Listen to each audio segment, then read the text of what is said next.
저는 근데 일단은 제가 백화점에서 사는 거는 두 종류. 사실 이게 백화점에서 판매하는 브랜드들은 수입 제품이 많고 네. 또 이제 고가 라인이고 매니아층이 좀 있는 제품이 많기 때문에. 안녕하세요. 안녕하세요. 네. 간단하게 자기소개만 부탁드릴게요. 네, 안녕하세요. 저는 화장품 연구개발 회사를 운영하고 있는 김민경이라고 합니다. 지금 화장품 ODM 사업을 하고 있고 브랜드인 엔셔도 가지고 있고요. 그리고 유튜브랑 인스타그램 인플루언서로 활동도 하고 있습니다. 어떻게 하다가 화장품 연구원을 하게 되신 거예요? 저요? 사실 계기가 이거 얘기하자면 좀 긴데. 네. 원래는 그냥 화장품 연구원으로 일을 해볼까? 정도만 생각을 했었어요. 제가 엄청 막 화장품 연구원이 되고 싶다고 해서 엄청 오랫동안 준비를 한 건 아니었고, 제가 질병 관련해서 인턴십을 2번 했었는데, 네. 대학교 때. 그러다 보니까, 제약회사를 가야겠다는 생각이 원래는 먼저 있었거든요. 네네. 근데 저는 대학생 때는 딱히 취직 생각이 엄청 급하게 있진 않았어서 아무 생각 없이 있다가 주변에서 자꾸 취직 준비를 하시면서 막 물어보시길래 나도 뭔가 해야 되나? 라는 생각이 들어서 이력서를 몇 개를 넣어봤어요. 네. 제약회사 몇 개, 네. 그리고 화장품 회사 몇 개. 저는 이제 어떤 걸 해야 될까라는 생각은 뚜렷하게 없었고 연구원이 하고 싶었거든요. 네. 그리고 또 인턴을 연구원으로 했으니까.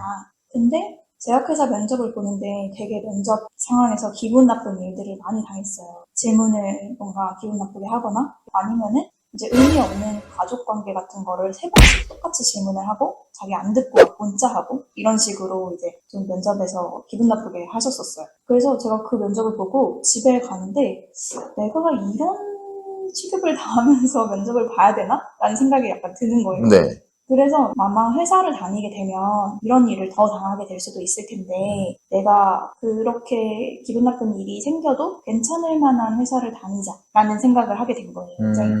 그래서 그게 뭘까라고 생각했더니 제약회사는 그 정도는 아닌 것 같고 화장품을 하자. 내가 화장품을 좋아하니까 그래서 이제 화장품만 하게 된 거죠. 그래서 화장품 회사에 들어갔는데 저는 원래 집에 가면 취미가 화장품 관련 거 찾아보고 화장품 쓰고 이런 게 취미였거든요. 오. 그래서 이제 직업으로 되니까 되게 네. 좋더라고요. 원래 제약회사 면접이 원래 그렇게 좀, 모르겠어요. 아, 왜냐면 막 네. 주변에 제약회사 면접 본 사람도 없고 이러니까 다들 그런지 저만 그런지는 잘 모르겠네요. 네. 아까 취미라고 하셨는데, 어릴 때부터 화장품 쪽에 관심이 계속 많으셨나요? 네. 저는 이제 나는 화장품이 너무 좋아. 라는 생각을 하지는 않았지만, 어렸을 때도 막 손 씻는 게 너무 그 거품 내고 하는 게 너무 좋아서 1시간씩 손을 씻는다. 손을 1시간씩 씻어요? 네. 네. 그러니까 그냥 손 씻는 행위가 좋은 게 아니라 그 거품 내고 그게 너무 재밌는 거예요. 네. 그런 것도 그랬었고, 그리고 저는 스킨케어 제품을 되게 좋아했어요. 그래서 팩을 하는 거, 이런 것들, 그런 거를 생각해보면 화장품을 되게 좋아했었죠. 손 1시간씩 씻으면 피부 벗겨지는 거 아니에요? 그러진 않았어요. 제 피부가 되게 둔해가지고. 아, 네. 네, 다행히 그렇지는 않았고, 이렇게 빡빡 이렇게 씻는다기보다는 그냥 거품 가지고 놀고, 이런 거였어가지고, 그냥 괜찮았던 것 같아요. 정확히 화장품 연구원이라는 게 어떤 일을 하는 거예요? 화장품 개발이라고 하면 두 종류가 있어요. 네. 화장품 연구 개발, 네. 그리고 화장품 기획 개발. 근데 저희는 이제 연구 개발을 하는 사람들이고, 그 화장품 이렇게 보면은 용기 안에 들어있는 그 내용물 있잖아요. 네. 그 내용물을 개발하는 사람, 그걸 화장품 연구원이라고 해요. 이제 보통 화장품을 기획 개발하는 사람이 나는 이런 화장품을 만들 거야 라고 기획을 한 다음에 용기는 이런 디자인으로 할 거고, 이거를 다 정해요. 그거를 기획 개발이라고 하거든요. 그 사람들이 이제 이 내용물 자체를 만들 수는 없잖아요. 네. 과학적인 지식이 없으니까. 그러면은 이거 개발을 이제 연구원한테 부탁을 하는 거죠. 그래서 연구원한테 나 이런 화장품 만들 건데 이 안에 들어가는 거 이거 만들어줘 라고 하면 연구원이 이제 그거를 만드는 거고, 만든다고 하는 거는 그거를 제조한다는 뜻은 아니고요. 그냥 단지 처방을 작성을 하는 거죠. 이제 요리 레시피를 만드는 것처럼 그렇게 해서 이제 그 처방을 공장에다가 넘기면 공장에서 제조를 하고 포장을 해서 판매가 되는 거예요. 여기서 연습을 한 다음에 완성이 되는 거를 공장에다가 넘겨서 공장에서 만들어서 파는 거네요. 네, 그러니까 여기는 연구 개발을 하는 공간이에요. 제조를 하는 공간이 아니에요. 원래 화장품 연구를 할 때 이렇게 개별적으로 공간을 다 가지고 계신 거예요? 연구실은 무조건 있어야 되고요. 그리고 회사 자체가 저처럼 연구소 회사인 경우는 그렇게 많지는 않아요. 보통 공장을 가지고 있는 회사에서 연구소도 가지고 있는 경우가 많거든요. 근데 최근에는 이렇게 연구소만 가지고 있는 회사들도 좀 늘어나고 있다고 들었어요. 그러시면 화장품 연구원이시니까 나는 화장품 연구원으로서 백화점에 갔을 때 이런 화장품은 꼭 산다. 이런 게 있을까요? 저는 근데 일단은 제가 백화점에서 사는 거는 두 종류예요. 요즘에 마케팅을 많이 하는 신제품. 네. 왜냐면 이제 요즘에 마케팅 많이 하고 인기 많은 게 뭔지 저도 알아야 되니까. 네. 그리고 또 트렌드를 알아야 되니까 요즘에 이제 많이 눈에 띄는 거, 신제품 그런 거. 그리고 또 하나는 향이 좋은 거. 왜냐면은 사실 이제 백화점에서 판매하는 브랜드들은 수입 제품이 많고 네. 또 이제 고가 라인이고 매니아층이 좀 있는 제품이 많기 때문에 뭐 요즘에 따지는 뭐 EWG라던가 이런 성분에 대한 것들은 그렇게 많이 고려하지 않아요. 그래서 이제 사실 성분을 따져서 뭐 이런 제품 좋아 이렇게 하려면 되게 어려워지거든요. 네. 구매하기가 왜냐면 많지가 않으니까. 근데 또 이제 전 성분만 보고 알 수 있는 정보가 그렇게 많지 않기 때문에 이게 뭐 기능 성분이 얼마나 들어가는지 이런 것들을 우리나라는 뭐 2만 ppm, 뭐 1000 ppm 이런 식으로 네. 얼만큼 들어갔다라는 것까지 강조하는 경우가 많은데 해외에서는 그렇지도 않거든요. 네. 무슨 성분이 뭐 얼마나 들어갔다라는 걸 알려주지도 않고 그리고 우리나라처럼 그렇게 뭐 EWG 등급에 신경을 쓴다거나 무슨 성분을 제외한다거나 이런 경우가 거의 없어서 그런 거를 신경 쓰기 시작하면 백화점 화장품을 못 써요.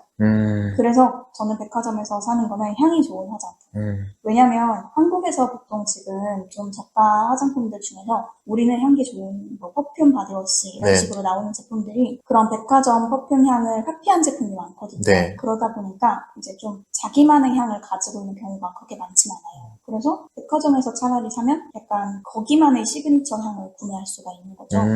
그래서 이제 향 제품을 백화점에서 많이 사요. 화장품이 네. 뭐 다른 것도 마찬가지겠지만 가격이 천차만별이잖아요. 네. 가격이 좋을수록 비쌀수록 좋은 게 당연한 건가요? 아니요, 그렇진 않아요.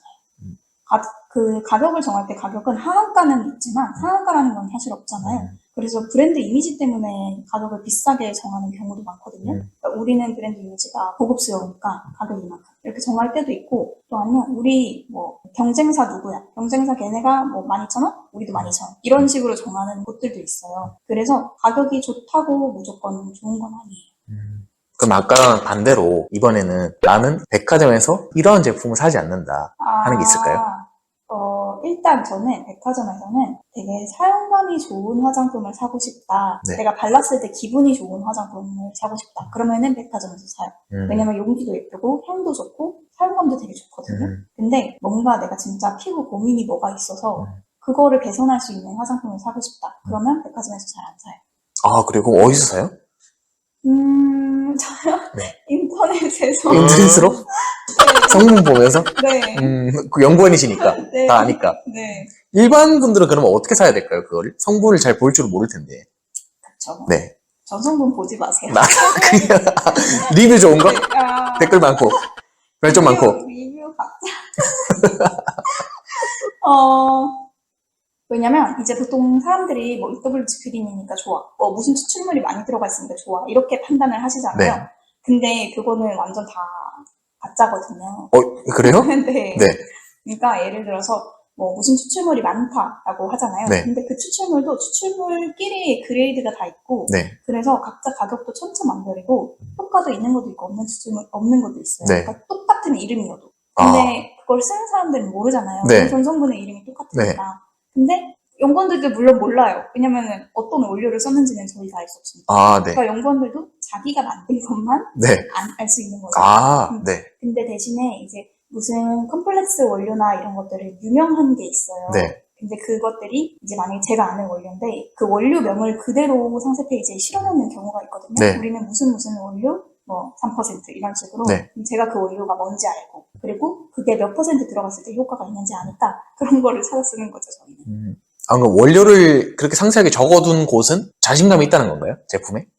네, 그런 것도 있고 그 원료의 명칭을 아예 밝히면서 우리는 되게 조금 전문적인 회사다라는 거를 이제 밝히려고 하는 경우도 있고요. 또 그 원료 자체에 특허가 있거나 이러면 그런 거를 조금 더 마케팅에 사용하려고 그렇게 실어놓는 경우도 있어요. 음. 아예 단 상자에 막 네. 우리는 무슨 원료 몇 퍼센트 뭐 이런 식으로 적어놓는 경우도 있거든요. 음. 근데 몇 퍼센트가 없으면 하지 않아요. 아, 그래요? 네. 이왕이면 좋은 화장품을 사려면 성분을 잘 볼 줄은 모르니까 네. 원료가 표시되어 있는 그런 제품을 고르는 게 낫겠네요. 네. 가격만 합리적이라면. 네. 근데 그것도 몰라요. 네. 그래요?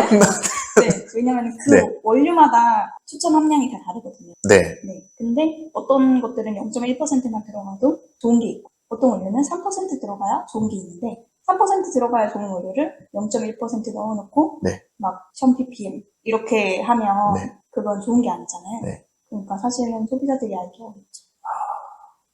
그래서 그냥 저는 마음에 드는 거 사라고 네. 그렇게 얘기해요. 네. 그냥 발라보고 좋은 거 사, 이렇게. 화장품 연구원으로서 이런 제품을 이제 개발하실 때 기억나는 일이나 재밌는 게 있을까요? 퇴사한 지가 너무 오래돼서 네. 기억이 잘. 일단은, 최근에 네. 제가, 근데 이거 좀 재미없는데. 이제 이제 화장품에, 네. 소금이 들어갈 때가 있어요. 네. 화장품에는 소금도 들어가고 설탕도 들어가거든요. 화장품에 소금이랑 설탕이 들어간다고요? 네. 소금은 되게 다양한 데 사용되는데, 설탕 같은 경우에는 스크럽제로 사용되는 경우가 많고요. 네. 아니면 뭐 보습제류로 사용되기도 하고, 근데 소금은 되게 다양하게 사용이 돼요. 네. 근데 엄청 여러 군데 사용이 돼요. 근데 소금이 이제 화장품에 들어가면 소금이라고 표기가 되는 게 아니라 네. 소듐 클로라이드라고 표기가 되거든요. 네. 소금이 NaCl이기 때문에 네. 그래서 저희는 이제 소듐 클로라이드라고 얘기를 하기도 하고 네. NaCl이라고 얘기를 하기도 해요. 네. 근데 제가 맨날 그 NaCl 이렇게 얘기를 하니까 네. 아니면 뭐 그 소듐 클로라이드 좀 갖다 주세요 이러거나 여기 지금 소듐 클로라이드가 들어가야 된다 뭐 이런 식으로 얘기를 하거든요. 네. 그랬더니 이제 제가 컨설팅하는 회사 직원분이 궁금한 게 있는데 이러면서 혹시 요리할 때도 네. 소듐 클로라이드라고 하세요? 네. 뭐 이런 식으로 네. 이제 이렇게 물어보시더라고요. 네. 그래서 그런 일화가 있었다. 네. 그래도 소금이 화장품에 들어가는 건 처음 알았네요. 네. 근데 되게 많이 사용돼요. 먹는 건 줄 알았는데, 소금은. 네, 맞아요. 소금이 뭐 쉽게 얘기해서는 치약이나 이런 거에 히말라야 솔트 들어가서 좋다라고 하는 경우 있잖아요. 네. 그런 용도로도 사용돼요. 히말라야 솔트도 어쨌든 소금이니까. 네. 그리고 뭐 아니면은 스크럽제로 사용되거나, 아니면 유화할 때 유화를 돕는 용도로 사용되기도 하고요. 네. 되게 여러 용도로 사용돼요. 네. 제가 듣기로는 제품을 판매를 하실 때 댓글이나 리뷰에 안 좋은 게 한 번씩 달린다. 네. 좀 속상하다라고 하시던데 네. 정확히 어떻게 달리는 거예요, 그게? 근데 아직까지는 네. 다들 어떤 점이 별론지 알려주지 않으셨어요. 네. 그래서 다들 별로예요. 네. 이런 식으로 다시거든요. 네. 그러면 이제 좀 속상하고 자꾸 이제 마음에 어디가 별로였을까? 네. 라는 생각이 엄청 들더라고요. 네. 그래서 그게 되게 신경 쓰여요. 왜 알려주지 않으시는 걸까요? 그러게요. 근데 또 알려주면 알려주는 대로 속상할 것 같아요. 예를 들어 뭐 끈적여요 이러면 네. 당연히 끈적이지. 네. 건조한 사람 용이니까 네. 약간 이런 식으로 좀 속상할 것 같긴 한데 제가 거기에 뭐 다 답변을 막 달아드릴 수 없기 때문에 네. 어떤 점이 네. 제가 막 어떤 점이 별로였을까요? 이렇게 물어볼 수 없잖아요. 네. 그래서 그냥 이제 마음속으로만 간직하는 거예요. 전화로 컴플레인도 오고 막 그러나요? 전화로는 컴플레인이 온 적이 별로 없었어요. 그냥 배송이 안 돼가지고 전화가 오신 적이 한 번 있었고 그거 말고는 전화하셔서 근데 막 별로예요 이러면은 네. 그러면 좀 너무 그렇지 않을까요? 네.